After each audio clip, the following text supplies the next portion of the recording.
Ya, bulan ini kita memasuki tema The Impact of Power.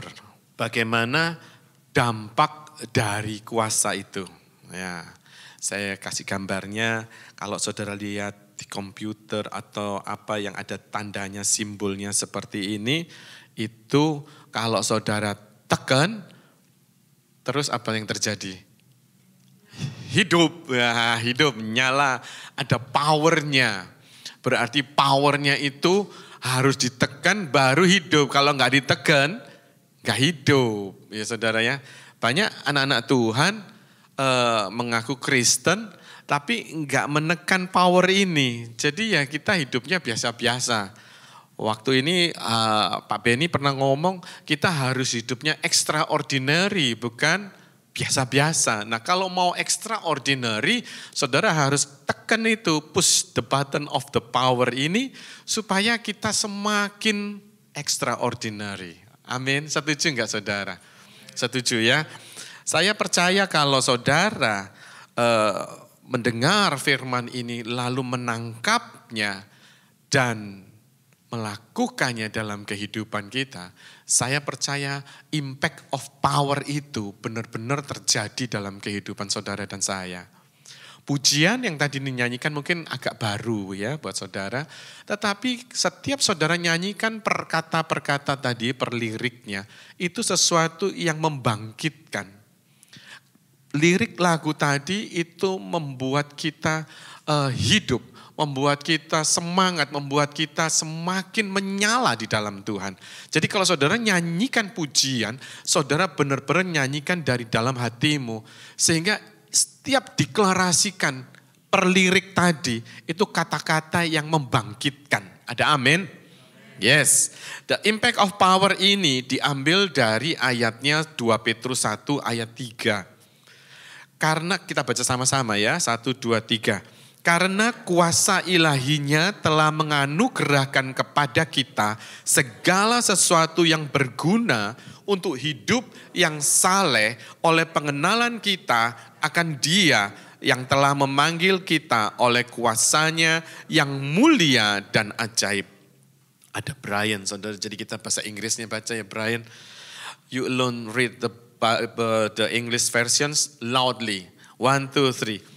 For His divine power has bestowed on us absolutely everything necessary for a dynamic spiritual life and godliness through true and personal knowledge of Him who called us by His own glory and excellence. Wow.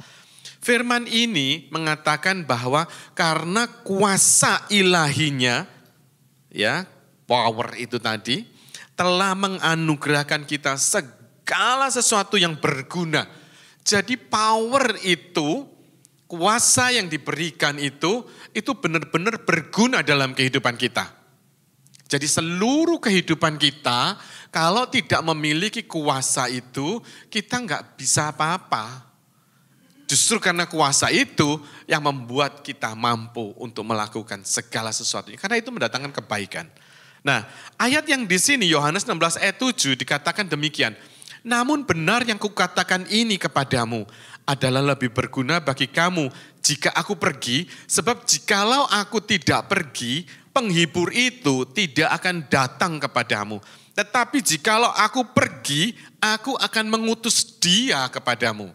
Ini kata-kata Yesus kepada murid-muridnya sebelum Dia naik ke surga. Ya, in English, but I tell you the truth, it is to your advantage that I go away. For if I do not go away, the helper, comforter, advocate, intercessor, counselor, strengthener, standby will not come to you. But if I go, I will send him, the Holy Spirit, to you to be in close fellowship with you. Sekali lagi, Roh Kudus waktu perjanjian lama, Bapa kita, Allah ya, Bapa Allah kita memperkenalkan Yesus. Barang siapa yang percaya kepadanya, inilah anakku yang kukasihi, kan gitu ya. Itu Yesus dalam perjanjian baru lahir, keluar. Lalu di dalam perjanjian baru ini, Yesus mengatakan, aku mau pergi, aku utus, siapa tadi?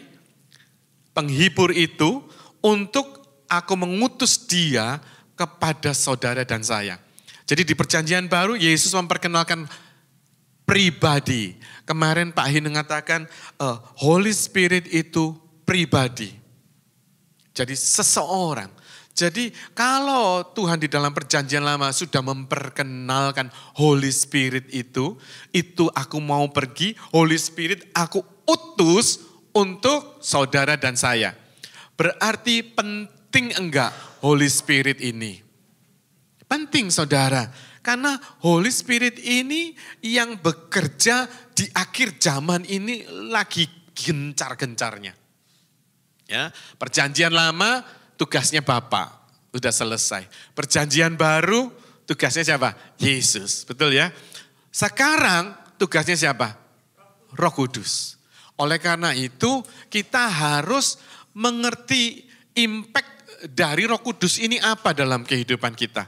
Supaya saudara mengaktifasikan Holy Spirit di dalam kehidupan kita pribadi lepas pribadi. Ada amin. Amin ya. Selain itu di perjanjian lama di kitab Yoel itu dikatakan demikian. Kemudian daripada itu akan terjadi bahwa aku akan mencurahkan rohku ke atas semua manusia. Maka anak-anakmu laki-laki dan perempuan akan bernubuat. Orang-orangmu yang tua akan mendapat mimpi.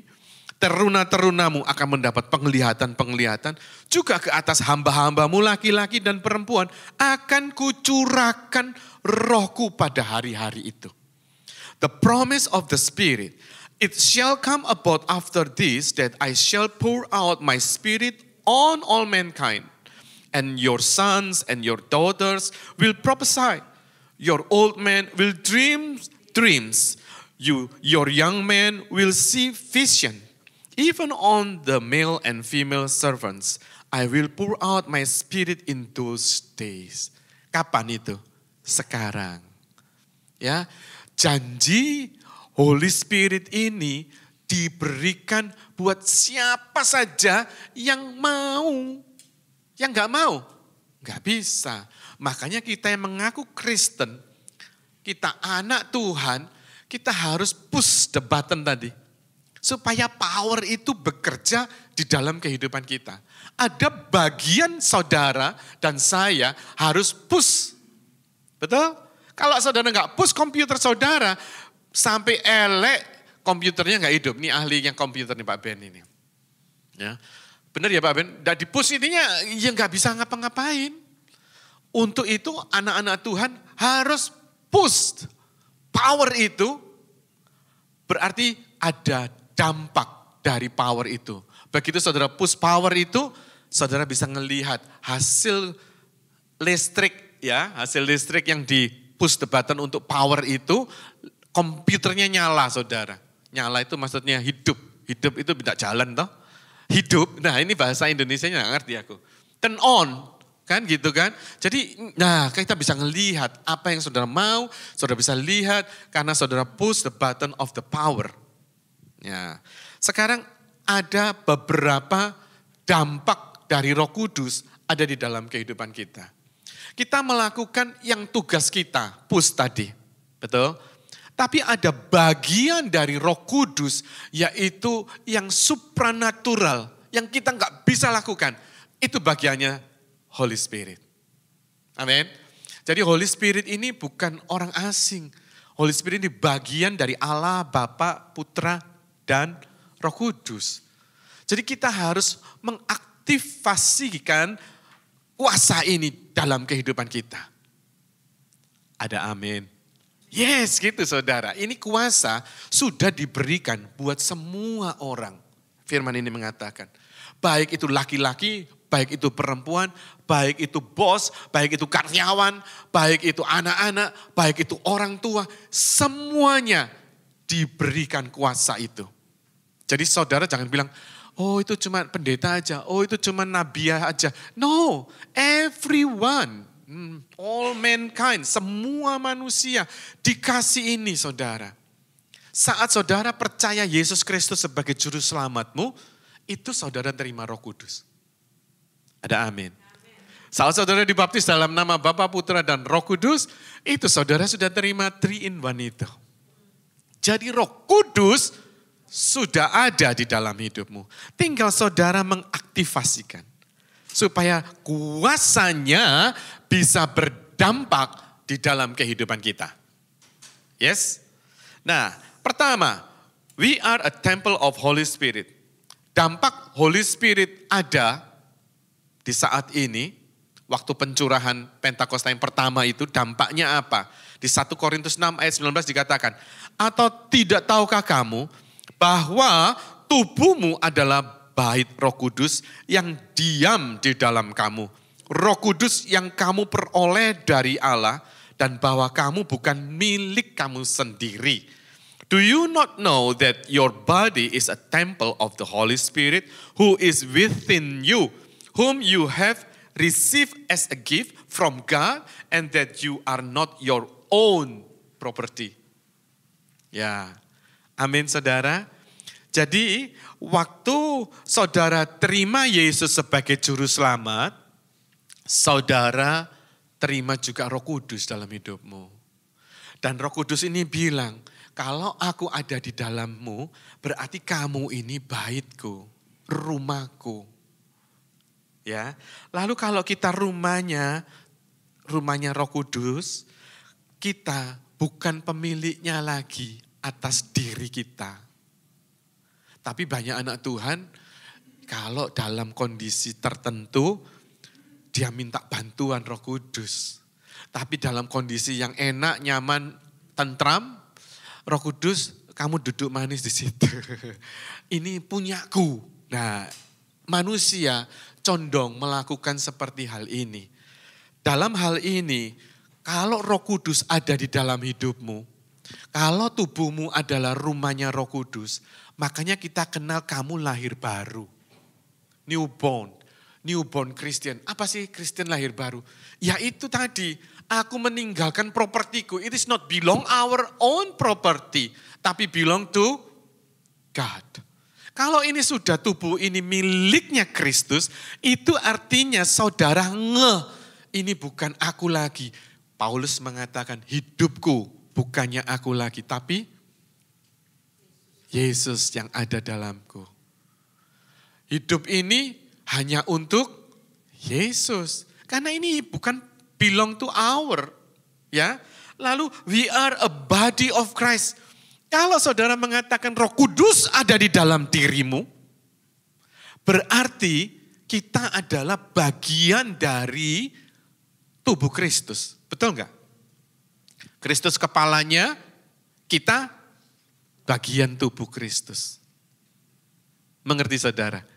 Kalau bagian tubuh Kristus, ada yang bagian telinga, benar enggak? Ada bagian tangan, ada yang bagian kaki, ada yang bagian kelingking. Ada yang bagian kuku mungkin. Ada yang bagian apa saja di dalam organ tubuh ini. Banyak sekali. Kalau kita semua menerima Yesus as our Savior, Holy Spirit dwell in your body. Tubuhmu adalah bait kudusku. Makanya kita disebut lahir baru. Ya. Lalu kalau kita sudah satu, terima Roh Kudus, terima Roh Kudus, terima Roh Kudus, terima Roh Kudus. Betul ya? Sudah terima Yesus kan? Kemarin Pak In juga bilang, siapa yang belum dibaptis Roh Kudus? Semua angkat tangan apa enggak angkat tangan? Pak In bilang, oh berarti semua sudah oke ya. Sudah terima, sudah dibaptis Roh Kudus. Saudara yang belum dibaptis Roh Kudus, pagi hari ini angkat tangan lagi. Ayo kita serius sama Roh Kudus. Karena Roh Kudus ini adalah bagian kita saat ini yang bekerja keras sampai kedatangan Tuhan yang kedua. Kita harus prepare. Benar serius saudara.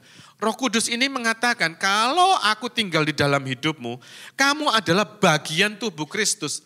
Pertanyaannya sekarang, di antara tubuh Kristus ini, apakah kita sering bertengkar? Kalau namanya Roh Kudus ada di dalam hidupmu, tidak boleh ada kata tersinggung. Ada amin. Kok diem? Benar loh saudara. Kalau kita dinamakan Kristen lahir baru, apa artinya Kristen lahir baru dalam hidupmu? Aku ada Roh Kudus. Aku juga ada Roh Kudus. Kalau kita sama-sama ada Roh Kudus, kenapa kita berantem? Suami istri berantem. Orang tua sama anak berantem. Teman gotok-gotokan. Why? We are body of Christ. Ayo, dikatakan juga kalau Roh Kudus ada di dalam hidupmu, kita adalah children of God. Kalau kita sama-sama anak kita, saya punya 2 anak. Saudara belum punya anak, ada berapa keluarga, berapa brother sister you have? Apakah waktu kita berantem sama, saya ini 5 bersaudara laki, 6 sama saya. Cowok semua, no girls. Kalau berantem, itu seru banget. Seru, lanang-lanang kabeh saudara. Nek teman-teman itu benar-benar tinju. Sama papa saya juga bisa, dibalang. Saudara tahu itu timbangan, anak timbangan itu kan berat itu ya. Kakak saya yang nomor 1, 2, 3, 4 itu, sampai lupa. Nomor 4 itu paling bandel. Ya. Sepeda motor itu tiba-tiba papi saya mau pakai, itu setir itu sudah ditekuk gitu loh saudara, zaman itu. Papi saya kan orang tua, masa kayak gini jadinya. Marah papi saya itu. Ngambil timbangan itu, dibalang saudara anaknya. Untung pinter kungdao, kungdao kan pinter silat, kungfu. Dia mencolot sana, timbangannya kena ke kaca. Lemari kita kan ada kaca dulu ya, pintu kamarnya. Piar, kita udah kaget itu. Seperti itu loh. Nah, kalau kita anak Tuhan, perlukah kita seperti itu? Pertanyaannya, ayo kita mulai merenungkan. Kalau kita sama-sama tubuh Kristus, kalau kita sama-sama anak Tuhan, kenapa kita mesti berantem? Kenapa? Ya, jadi kalau misalnya si A tidak mau mengalah, ya kitalah yang mengalah. Amin. Kalau kita sudah mengalah, dia tidak mau, ya tidak masalah. Terserah dia gitu loh saudara. Jangan sampai kita terbawa dengan mereka. Oke? We are the brides of Christ. Kalau Roh Kudus ada di dalam hidupmu, dan Roh Kudus mengatakan, kamu baitku. Kamu dipersiapkan untuk menjadi apa? Mempelai Kristus. Kita semua mempelainya. Kita persiapkan kedewasaan kita. Kita persiapkan karakter Kristus ada di dalam kehidupan kita. Sehingga kalau kita semuanya hidup di dalam benar, Roh Kudus ada, aman saudara. Saya senang di antara kita tidak ada tembok pemisah. Wih, romantis sekali. Amin saudara. Kalau saudara lihat sebagai hamba Tuhannya, wah istrinya, wah anaknya, aduh membuat saudara kecewa. Saudara harus memiliki karakter ini. Sehingga saudara bisa menerima kekurangan saya. Bisa menerima kekurangan anak saya. Bisa menerima kekurangan istri saya. Kalau saya pun melihat kekurangannya seseorang, saya pun harus bisa menerima itu karena kita tubuh Kristus saudara. Ada amin? Yes, kita lanjut yang kedua. Nomor 3 udah selesai kok Gilang. Gilang gak bisa tahan bacang ya. Oh, saya juga itu, mengawe-ngawe itu bacangnya. Nomor 2, we are sealed and protected by Christ. Efesus 1 ayat 13 sampai 14 dikatakan demikian.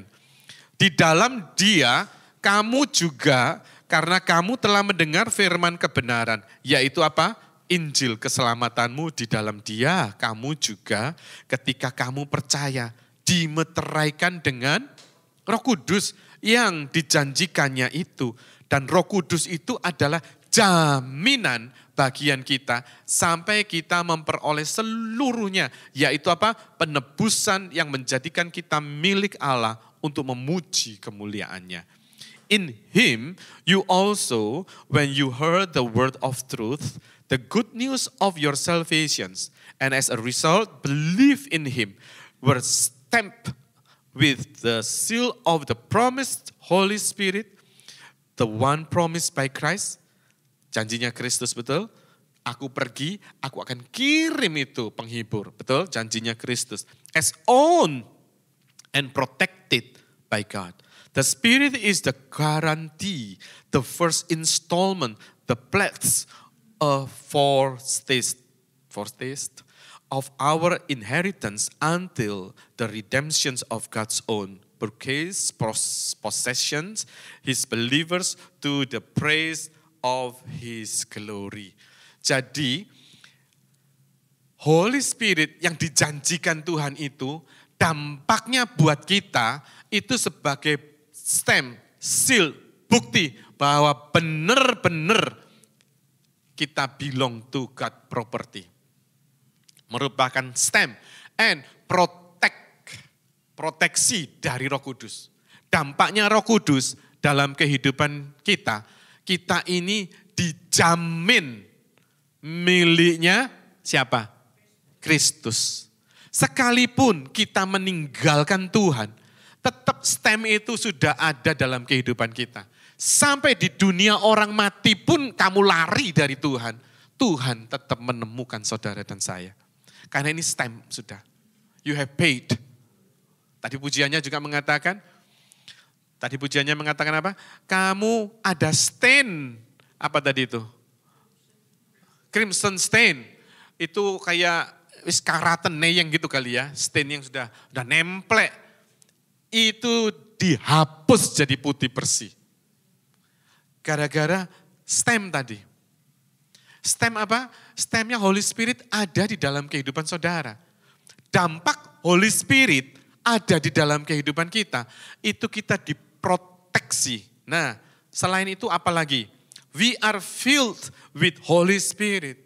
Makanya kita harus dipenuhi dengan Holy Spirit. Karena kita manusia gak mampu, saudara. Saudara ingat waktu pencurahan pertama di Kisah Rasul 1 ayat 8? Kamu tunggu dulu di sini, jangan kemana-mana. Ya kan? Tidak boleh pergi murid-muridnya. Harus terima dulu pencurahan Roh Kudus. Harus dibaptis Roh Kudus dulu. Supaya kamu bisa pergi ke Samaria, ke Yudea, sampai ke ujung bumi. Karena ini adalah stamp proteksi daripada Allah. Di mana saudara masuk di dalam dunia kegelapan, itu proteksi ilahi ada dalam hidupmu.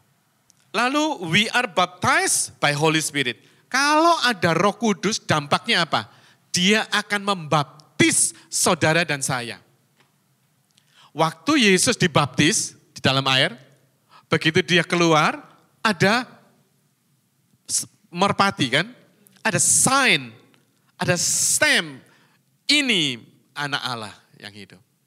Nah, baptisan Roh Kudus itu perlu dalam kehidupan saudara. Saudara jangan antipasi dengan bahasa lidahnya. Ya, kalau saudara belum terima bisa bahasa lidahnya, enggak apa-apa. Yang penting saudara minta, aku mau baptis Roh Kudus. Aku mau baptis Roh Kudus.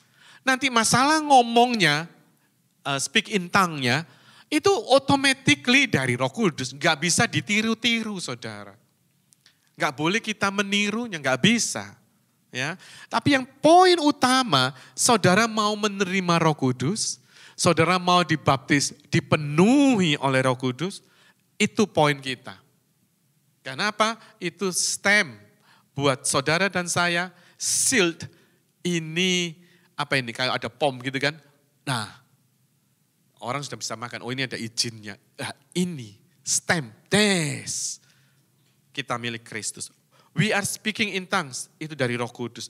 We are anointed to understand the Bible. Ini pentingnya Roh Kudus. Dampaknya Roh Kudus itu apa?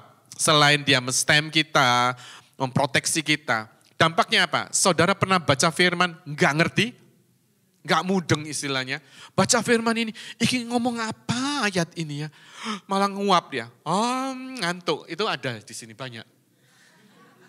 Yang ketawa-ketawa itu. Nah, kenapa? Kenapa kok nggak ngerti? Nah, karena kalau ada Roh Kudus, you have to push this button of the power of Roh Kudus. Roh Kudus itu akan menjelaskan arti apa yang kita baca. Benar loh saudara. Saya pun demikian. Kalau saya baca enggak ngerti. Saya tanya Roh Kudus ini apa maksudnya. Tiba-tiba enggak langsung ya. Tiba-tiba suatu hari kita jalan, terus di dalam pikiran ini Roh Kudus itu bilang gini, ini loh yang tak maksud ini. Gitu. Oh iya benar ya, ayat itu berbicara tentang ini. Roh Kudus akan memberikan pengertian. Itu dampaknya Roh Kudus. Kalau kau push the power.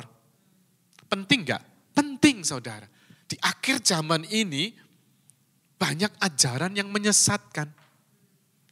Bahkan di dalam gereja pun banyak anak-anak Tuhan yang menyesatkan. Serius nih. Penyesatan itu terjadi di dalam gereja bukan orang luar. Karena ini berbicara Roh Kudus. Orang yang ada Roh Kudusnya. Orang Kristen yang harusnya push the power ini. Karena orang Kristen banyak yang tidak mau tentang Roh Kudus, ya dia tidak mau melihat macam-macamnya Roh Kudus itu. Padahal Roh Kudus ini, zamannya tadi perjanjian lama Allah Bapa, perjanjian baru siapa? Yesus. Perjanjian anugerah sekarang ini, waktu sekarang, now ini Holy Spirit. Mau gak mau, saudara harus bergaul akrab dengan Holy Spirit. Karena Holy Spirit ini yang akan menuntun kita. Holy Spirit ini akan menuntun kita. Saudara gak ngerti Alkitab, saudara gak usah bingung-bingung. Tanya sama Holy Spirit. Kalau saudara tanya sama orang, aduh mungkin aku nanti diketawain ya. Masa ayat gini aja gue gak bisa gitu kan, malu ya. Tapi tanya Holy Spirit. Holy Spirit nanti akan menjelaskan pribadi. Ya, saudara boleh sih tanya di sini. Boleh sekali, jangan malu ya. Karena kita adalah tubuh Kristus. Oke, yang ketiga, terakhir. We are led by Holy Spirit. Kejadian 8, Kisah Rasul 8 ayat 29. Lalu kata Roh kepada Filipus, pergilah ke situ dan dekatilah kereta itu. Then the Holy Spirit said to Philip, go up and join this chariot.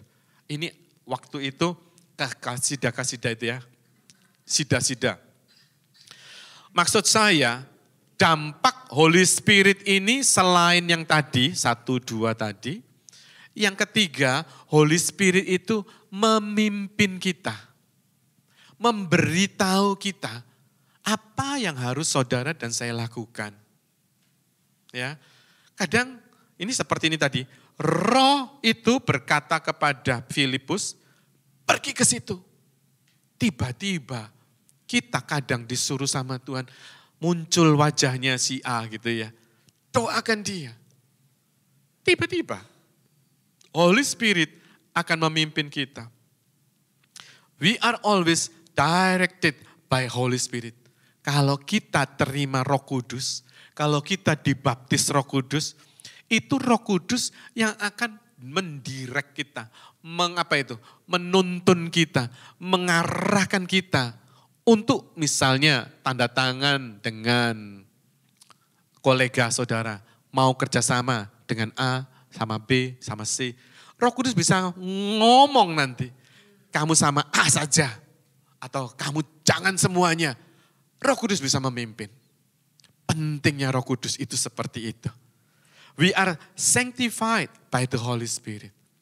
Kita dikuduskan. Kita tadi punya banyak stain kan. Kehidupan kita banyak stain yang membekas. Kepahitan. Apalagi kemanisan. Apalagi keasinan. Ya kan. Dalam hidup kita banyak stain. Banyak stain. Dan kita nggak mampu untuk menghilangkan stain itu tadi. Tapi Holy Spirit yang akan menguduskan saudara dan saya. Cuman makanya perlunya Holy Spirit dalam kehidupan kita. Saudara cuma angkat tangan, Tuhan, Roh Kudus, sucikan, kuduskan aku. Kenapa? Kalau kita hidup dipenuhi dengan Holy Spirit, kita dimampukan untuk berbuah. Saudara nggak bisa berbuah ini kalau tanpa Holy Spirit. Pokoknya kita nggak bisa ngapain deh. Holy Spirit ini yang memampukan kita. Makanya orang Kristen yang sering mengeluh dan mengatakan, aku ini nggak bisa apa-apa. Itu dia nggak push the button. Senggol kiri kananmu, push the button of power. Sehingga waktu saudara tahu bahwa Holy Spirit ada di dalam hidupmu, kekuatan itu ada, kemampuan itu ada, proteksi dari Holy Spirit itu ada dalam hidup kita. Lalu apa yang saudara takutkan? Apa yang saudara bingungkan lagi, khawatirkan lagi? Ya, we are empowered by Holy Spirit. Karena Holy Spirit itu kuasanya itu dahsyat sekali. Dan bahkan firman Tuhan mengatakan gini, kamu akan melakukan perkara-perkara yang lebih dahsyat daripada Tuhan lakukan. Wow. Apa? Tuhan lakukan apa? Tuhan menyembuhkan orang sakit. Tuhan lakukan apa? Tuhan membangkitkan orang mati. Saudara dan saya bisa lebih daripada itu. Gak mungkin. Mungkin karena kita ada Holy Spirit yang memungkinkannya. Amin. Perlu gak Holy Spirit? Perlu. Perlu pengurapan itu? Perlu. Perlu baptisan Roh Kudus? Perlu. Pertanyaannya sekarang, waktu saudara sudah push the button itu, tapi aku kok masih sakit ya? Nah, kalau aku sakit, terus gimana ini? Masalahku masih ada? Iya, enggak apa-apa.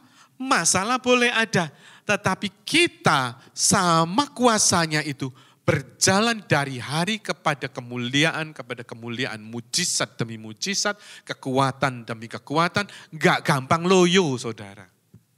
Kalau ada orang yang jual obat, minumlah obat kuat ini gitu kan. Itu enggak dijamin saudara. Tapi kalau Holy Spirit ini, itu dikatakan di dalam Alkitab. Dan Holy Spirit pribadi ini yang paling sibuk kerja saat-saat ini. Karena untuk menjelang kedatangan Tuhan. Pak Arifin tadi katakan banyak revival terjadi. Yes, di akhir zaman ini harus terjadi revival yang besar-besaran. Lewat siapa? Saudara dan saya. Lewat siapa? Tubuh Kristus ini. Lewat siapa lagi? Lewat kita, saudara. Karena kita adalah bagian dari kerajaan Allah itu sendiri. Amin. Saudara jangan menganggap di sini aman-aman ya. Kemarin saya dapat informasi dari Pak Benny, ekonomian di sini akan mengalami resesi. Indonesia malah enggak, saudara. Oh, benar. Ekonomi akan mengalami pergeseran. Sekarang kondisinya seperti itu. Keadaannya seperti itu. Lalu kalau kita menghadapi dengan kekuatan kita di dunia modern, di zaman now, enggak mampu saudara. Belum lagi anak-anak saudara yang terlibat dengan gadget ini yang enggak bisa pergi dari gadget ini. Itu perlu yang namanya Holy Spirit untuk bisa memampukan kita, mendidik anak-anak kita, mengajari mereka untuk bisa mengatur waktunya. Bayangkan kalau semua generasi nanti ini, di atas generasi, di bawahnya kita ini yang ada di sini ya, yang sekarang teen ini, terus ke bawah generasinya, itu akan depend on this. Dan kita bisa lihat setiap hari dia akan masuk kamar sendiri, dunianya sendiri, yang gak boleh papa mamanya ngomong, gak boleh papa mamanya ngingetin, ayo bersihkan kamar, gak mau. Gak mau. Nah mumpung yang kita masih ada orang tuanya, ada Holy Spirit, kita ajar dia. Kita harus disiplin, kita harus dengan, kalau saya ngomongin keras gak boleh ya, di sini anti keras soalnya. Dengan apa ya, dengan tegas. Ya tegas aja deh kata-kata tegas. Karena Holy Spirit itu sifatnya tegas saudara. Holy Spirit itu enggak letoy. Enggak loyo. Enggak kompromi. Abu-abu enggak. Holy Spirit hitam-hitam, putih-putih. Tegas. Kalau saya kata-katanya kasar gitu ya, keras, itu nggak boleh. Ya oke, saya ganti tegas. Firm, yes. Holy Spirit itu karakternya seperti itu. Kita nggak boleh kompromi. Bertahanlah sampai garis finish well. Kita harus ajak anak-anak kita untuk mengerti tentang Holy Spirit. Apa impactnya Holy Spirit? Jangan saudara banggain loh anak saudara. Oh dia udah mandiri, dia udah gini-gini. Betul, mandiri is okay, independen is okay. Tapi independennya bagaimana? Apakah dia independen bersama Kristus atau dia independen dengan roh lain? Makanya dikatakan Holy Spirit. Berarti ada spirit unholy. Amin. Untuk itu kita harus waspada. Karena Holy Spirit ini yang tadi mendirect kita. Holy Spirit ini yang mempurify kita. Holy Spirit ini yang men-still kita, seal kita. Holy Spirit ini yang menyembuhkan kita. Amin. Lewat darah Kristus.